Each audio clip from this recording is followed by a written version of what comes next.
है वो तारीख है 13 नवंबर 2022। तो यहाँ तक यदि आपने फॉर्म नहीं भरा तो नहीं भर पाएंगे।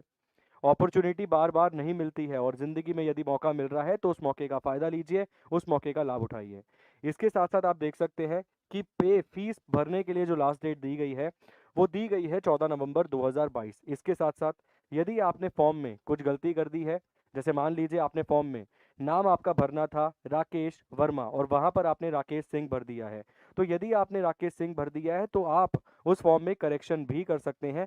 करेक्शन करने के लिए तारीख दी गई है 15-16 नवंबर। इसको भी इंपॉर्टेंट मार्क करना, क्योंकि कोई छात्र कोई विद्यार्थी हो सकता है पहले ही फॉर्म भर चुका हो मगर उसने किसी प्रकार की कोई गलती इस फॉर्म को भरते हुए कर दी हो, तो आपको उस गलती को करेक्ट करने के लिए भी 2 दिन दिए जा रहे हैं, 15 और 16 नवंबर। ठीक है।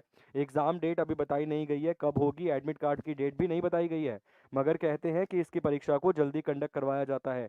तो मान लीजिए 45 से 50 दिन या फिर 60 दिन के अंदर अंदर हो सकता है ये पेपर करवा भी लिया जाए।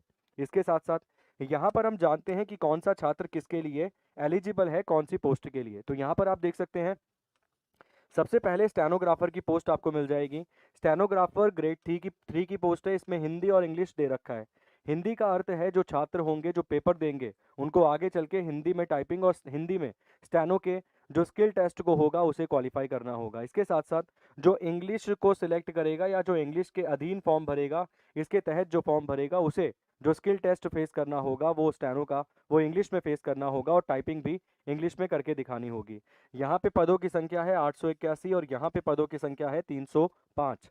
इसके साथ साथ यदि हम बात करें ग्रुप सी की वैकेंसीज की, जिसे हम क्लर्कियल ग्रेड भी कहते हैं, क्लर्कियल कैडर भी कहते हैं, तो यहाँ पर आप देख सकते हैं जूनियर असिस्टेंट ग्रुप सी की वैकेंसीज है।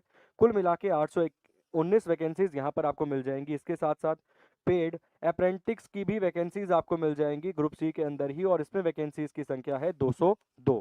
इसके साथ साथ ड्राइवर की वैकेंसीज भी यहाँ पर आपको मिल जाएंगी और ड्राइवर की वैकेंसीज में संख्या है 26। ड्राइवर की कैटेगरी जो है उसे ग्रेड 4 के तहत गिना गया है, इसे भी ध्यान रखिएगा। सर बुरा मत मानिएगा मगर एक चीज़ आपको बोलना चाहूँगा कि अगर आप एक मजिस्ट्रेट के या फिर अगर आप एक हाई कोर्ट के जज के भी ड्राइवर है ना, तो वो अपने आप में ही बहुत बड़ी बात है सर। आप समझ सकते हैं कि अगर आप कहीं पर अपनी गाड़ी को खड़े हो जाते हैं लेकर और आप दिखाते हैं कि अरे भाई हाई कोर्ट में वो जो जज बैठे हैं उनका ड्राइवर हूँ, अरे भाई ये शर्म की कोई बात नहीं है, बहुत बड़ी बात है। और आप समझ सकते हैं जब आपकी प्रमोशन लगेगी, अगर यहाँ पर आप 1800 ग्रेड पे लग रहे हो ना और आपकी आयु 25 साल है, जब आप रिटायर होगे ना सर 55 साल की उम्र में, तो हो सकता है आप 5400 ग्रेड पर रिटायर होगे, जिसपे सर एक मान लीजिए कि एक जो CHSL का छात्र होगा जो वहाँ रिटायर होगा आप भी वहीं रिटायर होंगे। ये समानता है। और CHSL के छात्र के पास कितनी शक्ति होगी सच बताना। वो जिंदगी भर टाइपिंग करता रहेगा डॉक्यूमेंट पे LDC और UDC बन के, मगर तुम्हारे पास तुम समझ रहे हो शक्ति है। तुम्हारी गाड़ी में जो पीछे व्यक्ति बैठा हुआ है वो जज है हाई कोर्ट का, और क्या पता कल को वो सुप्रीम कोर्ट में जो 33+1 का क्राइटेरिया है उस 33 में एक जज वो बन जाए। तो सर ये है आपके पास शक्ति कि आप एक हाई कोर्ट के जज की गाड़ी चलाने वाले हैं। तो ये बड़ी बात है सर, ये कोई गलत बात नहीं है, ये अच्छी चीज़ है। अगर आपके पास वो एलिजिबिलिटी है तो आप फॉर्म भरिए। और कुछ पोस्टों के बारे में जानते हैं, मैं आपको बताऊंगा योग्यता क्या है, किस पोस्ट को आपको भरना है, क्या योग्यता है वो भी आपको बताऊंगा। यहाँ पर आप देख सकते हैं ग्रुप डी की भी भर्तियां हैं, और ग्रुप डी में tubewell cum operator cum technician processor server orderly peon office peon फर्श वाला, मतलब सर ये पोस्ट है। प्यून की अगर हम बात करें फाइल लेकर जानी है, फर्श वाले की अगर हम बात करें तो डेफिनेटली आपको क्लीनिंग का काम करना है, मगर यार घर में खाली बैठने से अच्छा है कि आप एक नौकरी पर चढ़ जाएं। कोई शर्मिंदगी नहीं होनी चाहिए, नौकरी तो करनी है यार, चाहे सरकारी करो प्राइवेट करो, एक नौकरी तो कर रहे हो, इज्जत की नौकरी कर रहे हो ना, कुछ गलत थोड़ी कर रहे हो, कोई गलत काम थोड़ी कर रहे हो, एक नौकरी कर रहे हो इज्जत की। इसके अलावा चौकीदार की पोस्ट है, वाटरमैन की पोस्ट है, स्वीपर की पोस्ट है, माली की पोस्ट है, कुली की पोस्ट है, बिजली की पोस्ट है, लिफ्टमैन की पोस्ट है, स्वीपर कम फर्श की भी पोस्ट है। और ये कुल पोस्ट यहाँ पर जो ग्रुप डी की हैं वो लगभग 1699 हैं। आप राउंड फिगर करके 1700 इस पोस्ट को मान सकते हैं। टोटल अगर आप पोस्ट देखेंगे तो 32 पोस्ट यहाँ पर आपको मिल जाएंगी, मतलब लगभग 4000 वैकेंसीज यहाँ पर है। अब सवाल आता है सर हम कौन सा फॉर्म भरें, तो देखिए यदि आपके पास ये क्वालिफिकेशन है, आपने बैचलर डिग्री कर रखी है with diploma certificate in stenographer जिसमें 80 वर्ड प्रति मिनट आपकी स्पीड है, तो आप इस फॉर्म को भर सकते हैं। यदि आपने bachelor degree with certificate of stenographer जिसमें 100 वर्ड पर मिनट स्पीड है, यदि आपने ये कर रखा है तो आप इंग्लिश से भर सकते हैं, ये कर रखा है तो हिंदी से भर सकते हैं। ये है भाई स्टेनोग्राफर के लिए क्वालिफिकेशन, मतलब आपके पास डिग्री होनी चाहिए बैचलर। इसके बाद आते हैं क्लर्किकल पोस्ट के ऊपर। यहाँ पर आप देख सकते हैं जूनियर असिस्टेंट की। अगर आपने 10वीं प्लस 10+2 मतलब 12वीं कर रखी है और intermediate with exam CCC exam आपने पास कर रखा है और हिंदी में टाइपिंग स्पीड 25 है, इंग्लिश में टाइपिंग स्पीड 30 है, तो आप इस फॉर्म को फिल कर सकते हैं। एक चीज़ याद रखिए, यदि आपने 12वीं कर रखी है और CCC एग्जाम को पास कर रखा है तो आप इस फॉर्म को भर सकते हैं। इसके साथ साथ एक चीज़ और याद रखिए, कई सारे बच्चों का ये डाउट होता है कि क्या सर पहले से हिंदी की टाइपिंग आनी चाहिए, पहले से इंग्लिश की टाइपिंग आनी चाहिए। ऐसा नहीं है। पेपर तुम्हें देना है, उसके बाद तुम्हारे पास टाइपिंग का समय है, तुम टाइपिंग घर में प्रैक्टिस कर लेना। ये नहीं बोल रहे तुम पेपर देने जाओगे साथ में टाइपिंग टेस्ट हो जाएगा, ऐसा नहीं है। मगर हाई कोर्ट का जो टाइपिंग टेस्ट होगा वो कतई एक नंबर होगा, बहुत बढ़िया टेस्ट होगा।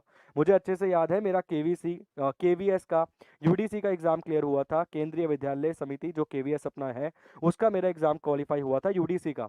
तो मैंने जिनके पास टाइपिंग करी थी वो दिल्ली के हाई कोर्ट में सेक्रेटरी पता नहीं किस पोस्ट पर थी, वो अच्छी खासी पोस्ट पे थी, जज के पास आज भी उनकी ड्यूटी है।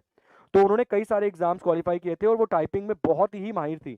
उनकी स्पीड मेरे ख्याल से 80 के प्लस थी। ठीक है, तो आप समझ सकते हैं कि कितनी अच्छी कितनी बढ़िया पोस्ट है। इसके साथ साथ अगर हम बात करें पेड अप्रेंटिस की, तो यहाँ पर भी 10+2 और यहाँ पर भी आप देख सकते हैं CCC एग्जाम आपने पास किया होना चाहिए। इसके साथ साथ अगर हम बात करें ड्राइवर की, तो 10वीं पास होना चाहिए और 3 साल आपका पुराना लाइसेंस होना चाहिए। देखिए, जो 12वीं पास है वो ये पोस्ट भर सकते हैं। 12वीं पास वाले छात्र इन पोस्टों को भर दो। अबे इंतजार मत करो भाई, इंतजार का कोई फायदा नहीं है, इन पोस्टों को भर दो 12वीं वाले।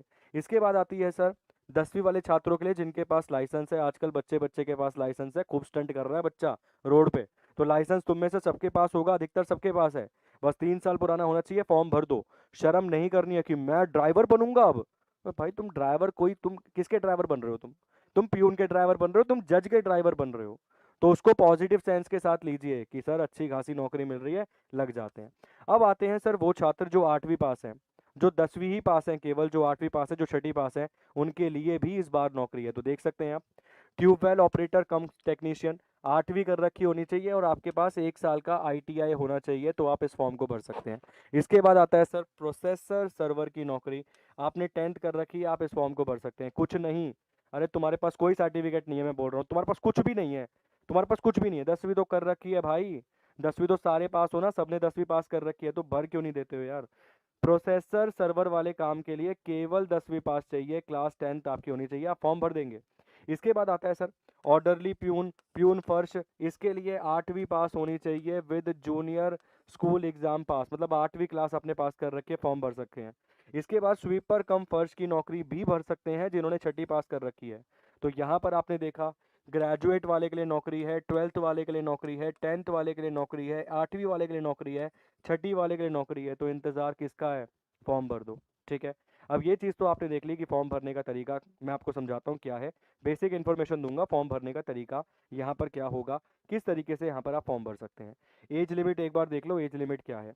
कम से कम आयु होनी चाहिए 18 साल, अधिकतम दे रखी है उसने 40 साल। ठीक है, इसके बाद जो रिजर्वेशन है वो अलग होता है, मगर कम से कम और अधिकतम दोनों ही आयु यहाँ पर उसने दे रखी है। अब ऐसा तो कोई नहीं होगा जो 50 साल का छात्र होगा अपने पास। SC ST OBC वालों को 5 साल का, स्टेट स्पोर्ट्स वालों को 5 साल का, एक्स सर्विसमैन को 3 साल का, फिजिकली हैंडीकैप को 15 साल का, ये आपको एज रिलैक्सेशन भी मिलने वाला है। ठीक है, इसके बाद आता है पेपर का सर। तो पेपर 1 यहाँ